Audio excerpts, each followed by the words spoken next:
Good morning बच्चों। अब हम कैपेसिटेंस और पोटेंशियल वाले लेक्चर में आगे बढ़ते हुए आगे सीखेंगे आपका work done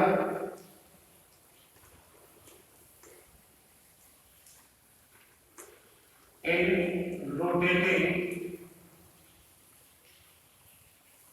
work done on rotating a dipole in uniform electric field.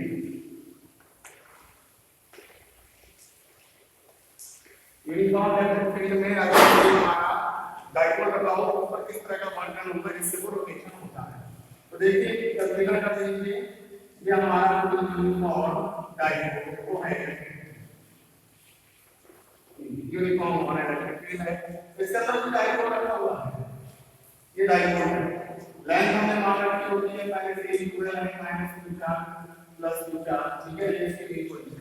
अगर मान लीजिए इसको आप चेंज कराते हो, रोटेट कराते हो, इसको घुमाते हैं, इस इलेक्ट्रिक फील्ड के अंदर अगर आप इसको घुमाते हैं, मान लीजिए इसकी मीन पोजीशन से, ये इसकी मीन पोजीशन है माइनस q प्लस q, तो इसकी मीन पोजीशन से हमने थीटा एंगल पर इसको घुमा दिया। तो जब हम इसको थीटा एंगल पर घुमाएंगे तो घुमाने पर इसका कितना काम होगा। मान लीजिए ये थीटा एंगल पर हमने घुमाया है, तो थीटा एंगल घुमाने का हमने इस पर कितना काम करा है, क्या वर्क डन हुआ है। तो आपको मैं बता दूं जो रोटेटिंग वर्क डन होता है, रोटेटिंग वर्क डन, देखिए रोटेटिंग वर्क डन जो भी हमारा होता है उसको हम बेसिकली टॉर्क से डिनोट करते हैं। याद रखना आपने पढ़ा होगा जो रोटेटिंग वर्क डन होता है। तो टॉर्क इक्वल्स टू आपका क्या होता है, फोर्स इनटू डिस्प्लेसमेंट। डिस्प्लेसमेंट हमारा कितना के रूप में है, फोर्स इनटू डिस्प्लेसमेंट आपका आ जाएगा। अब फोर्स इक्वल्स टू डिस्प्लेसमेंट आपका सॉरी W इक्वल्स टू, अच्छा यहां पे तो वर्क डन है, तो W इक्वल्स टू आपका निकालना रोटेटिंग वर्क डन में, तो ये आता है टॉर्क इनटू d थीटा। जैसे नॉर्मल जो वर्क डन होता है स्ट्रेट लाइन वाला, वो W बराबर m into s, force into displacement. तो यहां भी वर्क डन हो रहा है और यहां रोटेटिंग वर्क डन है, एंगल से डिस्प्लेसमेंट का रेगुलर डिस्प्लेसमेंट है, तो यहां हमारा हो जाएगा टॉर्क इनटू d थीटा। तो टॉर्क इनटू d थीटा, तो यहां पर इसको dw बराबर लिख सकते हो टॉर्क इनटू d थीटा। ऐसे ही जब dw को जब आप और टॉर्क की वैल्यू आपको पता है Te sin theta d theta और इंटीग्रेशन की जब हम बात करेंगे तो ये यहां से हो जाएगा dw Pe sin theta d theta.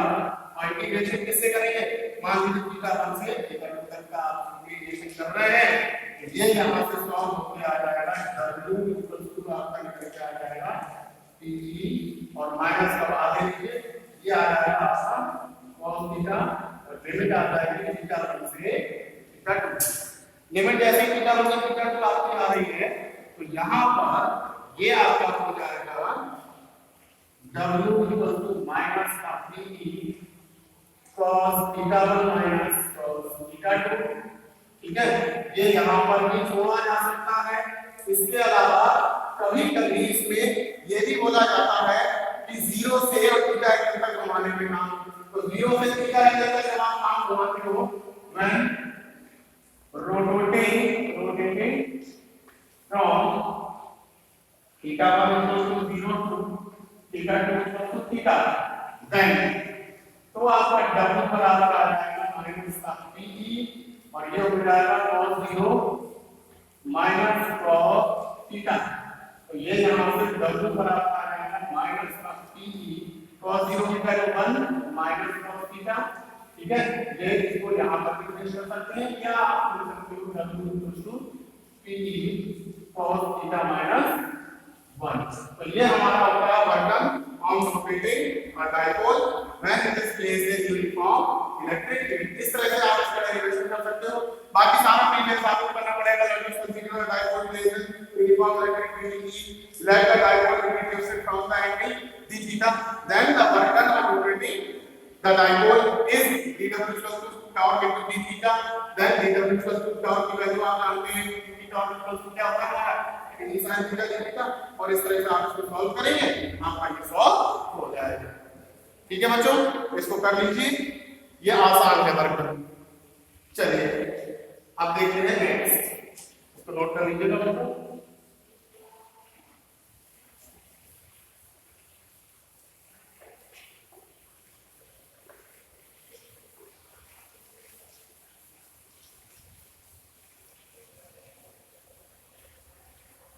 चलिए अब मैं बताता हूँ आपको कैपेसिटेंस।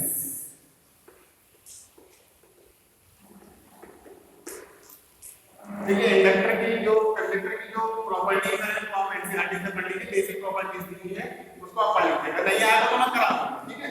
फिलहाल आप कैपेसिटेंस में चलते हैं। कैपेसिटेंस क्या होता है? देखो कैपेसिटेंस क्या है, अगर आप किसी भी ऑब्जेक्ट को या किसी भी वस्तु को या किसी चीज को चार्ज देते हैं तो चार्ज जो होता है डायरेक्टली प्रोपोर्शनल होता है, ठीक है। बिना V दिए आपका चार्ज नहीं हो सकता। पोटेंशियल जब तक 0 होगा तब तक चार्ज कहां से आएगा? तो V is sorry Q is directly proportional to क्या होता है? V। तो यहां से Q equal to proportional sign down with CV और C इक्वल टू आपका आ जाएगा Q upon V and C is the capacitance of conductor. तो यहां से कैपेसिटेंस की परिभाषा हो जाती है कि it is defined as charge per unit volt या charge per unit potential of any conductor is known as capacitance, और it is the basic property of the conductor which is used to hold the charge. Charge को hold करने की जो power होती है उसको हम क्या कहते हैं? कैपेसिटेंस। किसी भी कंडक्टर में किसी भी ऑब्जेक्ट में चार्ज को होल्ड करने की पावर होती है वो हमारी कैपेसिटेंस कहलाती है। इसकी जो SI यूनिट है वो हमारी होती है फैराड। एक फैराड है तो साइंटिस्ट उनके नाम पर इनकी SI यूनिट होती है, फैराड इसको बोलते हैं। यहां से अगर आप फैराड बोल सकते हैं या अगर आप देखें तो यहां नाम पर वोल्ट भी आपका इसकी यूनिट बोली जा सकती है, लेकिन फैराड यहां से इसकी यूनिट बोली जाती है। सिंबल इसका कुछ इस तरह से होता है, दो पैनल प्लेट बना देंगे, ये इसका सिंबल हो जाता है। और यदि हम इसमें एक इस तरह से एरो लगा दें तो ये क्या हो जाएगा? जैसे कि आप देखते हो कि इस तरह से एक एरो लग जाता था तो ये हमारा वेरिएबल या वेरिएबल रेजिस्टेंस होता था, ठीक उसी तरह से अगर इसमें एरो लग जाएगा तो ये वेरिएबल कैपेसिटर हो जाएगा, ठीक है। तो ये वेरिएबल कैपेसिटेंस का सिंबल है और सादा वाला कैपेसिटेंस का सिंबल है। तो ये आपका कैपेसिटेंस हो जाता है, ये कैपेसिटेंस। अब कैपेसिटेंस आपका कैपेसिटर होता है क्या है इसको निकाल दो। देखिए कैपेसिटेंस ऑफ द कैपेसिटर अगर हम बात करेंगे तो सबसे पहले कैपेसिटर की बात करेंगे कि कैपेसिटर क्या होता है। तो देखो कैपेसिटर क्या होता है? व्हेन टू प्लेट्स या two parallel plates in which one plate is connected to a volt V and another plate is connected to a R, then this arrangement of the plates is known as capacitor. Capacitor it is the arrangement of two parallel plates in which one plate is connected to potential, second plate is connected to the R, which is known as capacitor. ठीक है। अब इसको देखें कि इसकी capacitance निकालते कैसे इसको कैपेसिटेंस में फॉर्म करेंगे। देखिए इसको कैसे कैपेसिटेंस में फॉर्म करना होगा। मान लीजिए मुझे बीच की डिस्टेंस दी वोल्ट भी लगा रखा है, प्लेट का एरिया है, तो let us consider two parallel plates. ये इसका टॉपिक का नाम आता है पैरेलल प्लेट कैपेसिटर और ये बहुत ही इंपॉर्टेंट है। इस पे से क्वेश्चन जरूर आता है, ये 100% आता है। क्वेश्चन वैसे नहीं तो घुमा के और एक नंबर और इसको और सॉल्व करना है। कैपेसिटेंस कैसे निकालेंगे? एक आपने फार्मूला पढ़ा है V होता है E * D, एक रिलेशन होता है। कैसे निकालते हैं? जैसे कि आप जानते हैं E बराबर होता है 1/4πε0 और उसी जगह ये V निकालो तो बराबर 1/4πε0 और इक्वेशन 1 है, ये इक्वेशन 2 है। अगर दोनों से डिवाइड करोगे तो E क्या हो जाएगा? V * R, sorry E = V/R और V = E * D या E * R, ये फार्मूला बन जाता है। तो यहां से हम डायरेक्ट लिख सकते हैं कि V = E * D। अब प्लेटों के बीच में कुछ भरा तो है, तो यहां पर ये एयर है, एयर के लिए डायरेक्ट जो वैल्यू होती है वो भर होती है, वो तो खैर बात की बात है, हम उसको यूज करेंगे। V = E * D। अब ये दो प्लेटें हैं, दोनों सेम प्लेट हैं, कंडक्टिंग प्लेट है, चार्ज प्लेट। कंडक्टिंग प्लेट के लिए फॉर कंडक्टिंग प्लेट आपका E जो होता है σ/ε0। नॉन कंडक्टिंग प्लेट के लिए जो है σ/2 ε0 होता है, कंडक्टिंग प्लेट के लिए σ/ε0 होता है।